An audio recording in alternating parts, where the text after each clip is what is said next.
2 dari kelas 9H. Perkenalkan, nama saya Septi Fadilah. Nama saya Niken Juliana Monika. Nama saya Raba Mariska Anastasia. Nama saya Salmaina Solia. Nama saya Nazira Trinindia Syahira. Nama saya Kanieka Putri. Nama saya Yulestari. Kami akan mempresentasikan materi tentang masa demokrasi parlementer. Alhamdulillah. Pemerintahan. Masa demokrasi parlementer adalah masa ketika pemerintah Indonesia menggunakan Undang-Undang Sementara tahun 1950 sebagai undang-undang negara. Masa demokrasi parlementer disebut pula masa demokrasi liberal karena sistem politik dan ekonomi yang berlaku menggunakan prinsip-prinsip liberal. Masa ini berlangsung mulai 17 Agustus 1950 sampai 6 Juli 1959. Dalam sistem ini, parlemen sangat berkuasa. Apabila kabinet dipandang tidak mampu menjalankan tugas, maka parlemen segera membubarkannya. Sistem kabinet yang digunakan pada masa demokrasi parlementer yaitu Second Kabinet. Second Kabinet adalah suatu kabinet yang para menterinya dipilih atau berasal dari tokoh-tokoh yang ahli dalam bidangnya. Masa demokrasi parlementer di Indonesia memiliki ciri banyaknya partai politik yang saling berebut pengaruh untuk memegang tampuk kekuasaan. Pergantian Kabinet. 1. Kabinet Nasir dimulai pada tanggal 7 September 1950 sampai 21 Maret 1951. 2. Kabinet Sukiman dimulai pada tanggal 27 April 1951 sampai 23 Februari 1952. 3. Kabinet Wilopo dimulai pada tanggal 3 April 1952 sampai 3 Juni 1953. 4. Kabinet Ali Sastroamidjojo I dimulai pada tanggal 1 Agustus 1953 sampai 24 Juli 1955. 5.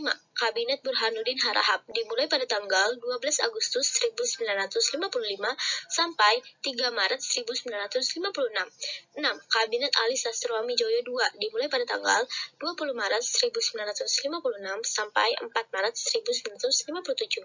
7. Kabinet Juanda dimulai pada tanggal 9 April 1957 sampai 10 Juli 1959. Kepartaian. Sistem kepartaian yang dianut pada masa ini adalah sistem multipartai, banyak partai politik.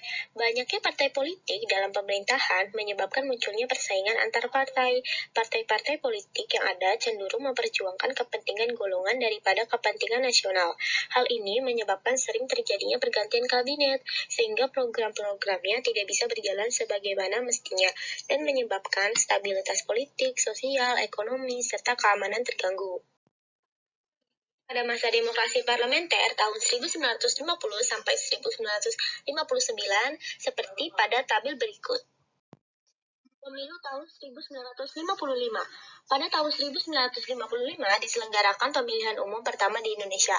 Pemilu pertama ini merupakan tonggak demokrasi pertama di Indonesia. Keberhasilan penyelenggaraan pemilu tahun 1955 menandakan telah berjalannya demokrasi di kalangan rakyat. Pemilihan umum tahun 1955 dilaksanakan dalam 2 tahap. Tahap pertama dilaksanakan pada tanggal 29 September 1955 dan tahap kedua pada 15 Desember 1955. Pemilu tahap pertama adalah untuk memilih anggota DPR yang berjumlah 250 orang, dan pemilu tahap kedua yaitu untuk memilih anggota Dewan Konstituante yang akan bertugas untuk membentuk Undang-Undang Dasar yang tetap untuk menggantikan Undang-Undang Sementara tahun 1950. D. Gangguan keamanan. Pemilu tahun 1995 berhasil diselenggarakan dengan lancar. Para wakil rakyat terpilih hanya memperjuangkan partainya masing-masing, sehingga pergantian kabinet terus saja terjadi dan mengakibatkan keadaan politik dan keamanan menjadi tidak stabil. Hal ini menyebabkan munculnya pergolakan di berbagai daerah. Pergolakan-pergolakan itu mengarah pada gerakan pemberontakan. Berikut beberapa pergerakan pemberontakan yang terjadi pada masa demokrasi parlementer. 1. Pemberontakan Angkatan Perang Adil. Gerakan AMPRA dipimpin oleh Kapten Raymond Westerling. Gerakan ini dipercaya rakyat akan datangnya seorang Ratu Adil yang akan membawa suasana aman dan tentram. Tujuan gerakan AMPRA adalah untuk mempertahankan bentuk negara federal di Indonesia dan memiliki tentara tersendiri. Pada tanggal 23 Januari 1950, pasukan AMPRA menyerang kota Bandung serta melakukan pembantaian dan pembunuhan. 2. Pemberontakan Republik Maluku Selatan RMS.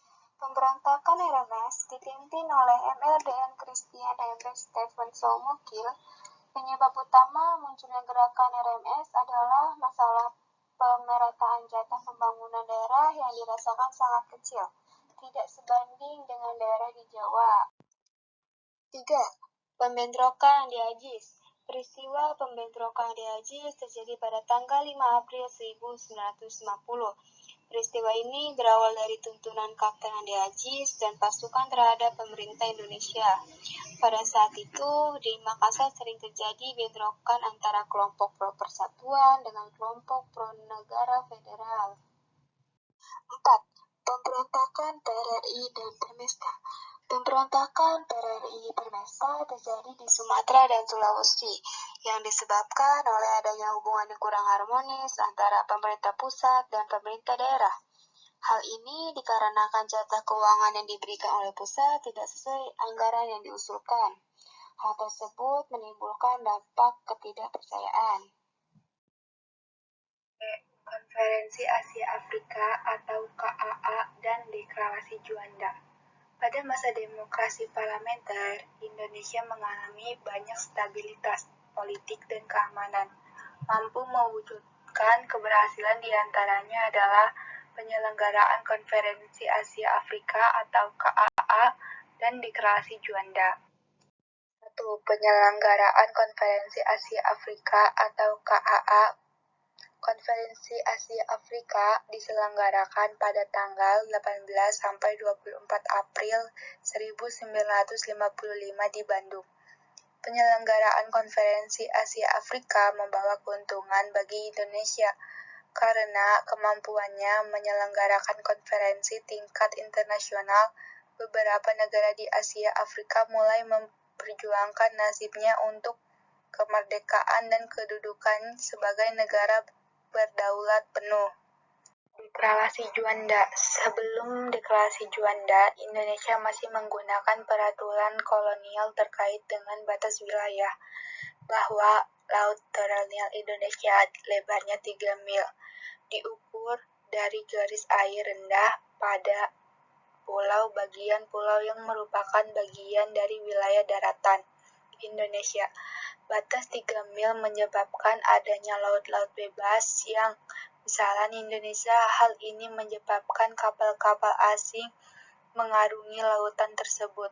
Indonesia melakukan pengawasan wilayah Indonesia. Kabinet Juanda mendeklarasikan hukum daratan tersebut, kemudian dikenal sebagai Deklarasi Juanda. Perkembangan ekonomi pada masa demokrasi parlementer. Permasalahan ekonomi mencakup permasalahan jangka pendek dan permasalahan jangka panjang. Permasalahan jangka pendek yaitu tingginya jumlah mata uang yang beredar dan meningkatnya biaya hidup. Permasalahan jangka panjang yaitu pertambahan jumlah penduduk dan tingkat kesejahteraan yang rendah. Atasinya, pemerintah melakukan beberapa upaya. Pertama, Gunting Syafruddin. Kebijakan pemotongan nilai uang yang dilakukan oleh Menteri Keuangan, yaitu Syafruddin Prawinegara. Kebijakan ini dibuat untuk mengatasi situasi ekonomi Indonesia yang sedang memburuk dan juga untuk perbaikan jangka pendek. Kebijakan Gunting Syafruddin diterapkan untuk menggunting uang merah dari pecahan 5 gulden ke atas digunting menjadi 2. Dan mulai 8 Maret sampai 16 April, bagian kiri harus ditukarkan dengan uang kertas baru di bank. Lebih dari tanggal itu, uang tidak akan berlaku lagi. Kedua, sistem ekonomi gerakan benteng merupakan usaha pemerintah untuk mengubah struktur ekonomi yang berat sebelah. Dilakukan pada masa Kabinet Nasir dan Menteri Perdagangan. Program ini bertujuan untuk mengubah struktur ekonomi kolonial menjadi struktur ekonomi nasional. Tujuannya untuk menumbuhkan kelas pengusaha di kalangan bangsa Indonesia. Gerakan ekonomi benteng ini dimulai bulan April 1950. Selama 3 tahun, hasilnya kurang lebih 700 perusahaan Indonesia menerima bantuan kredit. Sistem ekonomi gerakan benteng ini tidak tercapai dan mengakibatkan beban keuangan pemerintah makin besar. Penyebab tidak tercapainya yaitu yang pertama, pengusaha pribumi tidak dapat bersaing dengan pengusaha non-pribumi. Yang kedua, pengusaha pribumi sangat bergantung pada pemerintah. Yang ketiga, pengusaha pribumi memiliki mental yang cenderung konsumtif. Terima kasih. 3. Nasionalisasi perusahaan asing dilakukan dengan pencabutan hak milik Belanda atau asing yang kemudian diambil alih atau ditetapkan statusnya sebagai milik pemerintah Indonesia. Dilakukan dengan pencabutan hak milik Belanda atau asing yang kemudian diambil alih atau ditetapkan statusnya sebagai milik pemerintah Indonesia. Tahap nasionalisasi, tahap pengambilan, tahap penyitaan, dan tahap penguasaan tahap 1. Tahap pengambilan kebijakan yang pasti yakni perusahaan-perusahaan tahap 2 yang diambil alih itu kemudian dinasionalisasikan tahap 2. 4. Financial Economy atau FINEX. Perjanjian FINEX terjadi pada masa pemerintahan Kabinet Burhan Hamidin Harap dengan mengirimkan perwakilan Indonesia yaitu Anak Agung Gede ke Jenewa pada tanggal 7 Januari 1956. Kesepakatan Rencana Perjanjian FINEX. Pembuatan persetujuan FINEX dari KMB. Hubungan FINEX Indonesia-Belanda didasarkan atas hubungan bilateral. Hubungan FINEX didasarkan atas undang-undang nasional. Namun, usul Indonesia ini tidak diterima oleh pemerintah Belanda, sehingga secara sepihak pemerintah Indonesia melaksanakan rancangan FINEX dengan membubarkan Uni Indonesia-Belanda pada tanggal 13 Februari 1956, tujuannya untuk melepaskan diri dari ikatan ekonomi Belanda. Dampaknya perusahaan Belanda banyak yang dijual. Rencana pembangunan 5 tahun pada masa Kabinet Ali Sastroamidjojo II, pemerintah menyusun pembangunan ini yang rencananya akan dilaksanakan pada tahun 1956 sampai 1961. Kehidupan masyarakat pada masa demokrasi parlementer. Pendidikan. Pada tahun 1950, diadakan pengalihan masalah pendidikan dari pemerintah Belanda kepada pemerintah RIS, yaitu Republik Indonesia Serikat.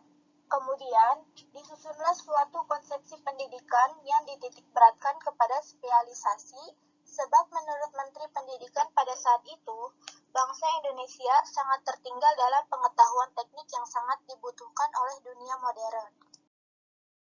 Menurut garis besar konsepsi tersebut, pendidikan umum dan pendidikan teknik dilaksanakan dengan perbandingan 3:1. Maksudnya, setiap ada 3 sekolah umum, diadakan 1 sekolah teknik. Setiap lulus sekolah dasar, diperbolehkan melanjutkan ke sekolah teknik menengah 3 tahun. Dan kemudian, melanjutkan ke sekolah teknik atas 3 tahun.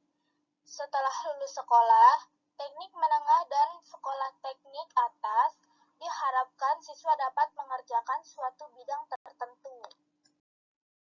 Selain itu, karena Indonesia merupakan negara kepulauan, di beberapa kota seperti Surabaya, Makassar, Ambon, Manado, Padang, dan Palembang, diadakan akademi pelayaran, akademi oceanografi, dan akademi research laut. Tenaga pengajarnya didatangkan dari luar negeri seperti Inggris, Amerika Serikat, dan Prancis. Pada masa demokrasi parlementer, didirikan beberapa universitas baru, diantaranya adalah Universitas Andalas di Padang, Universitas Sumatera Utara di Medan, Universitas Indonesia di Jakarta, Universitas Pajajaran di Bandung, Universitas Airlangga di Surabaya, dan Universitas Hasanuddin di Makassar. Kesenian.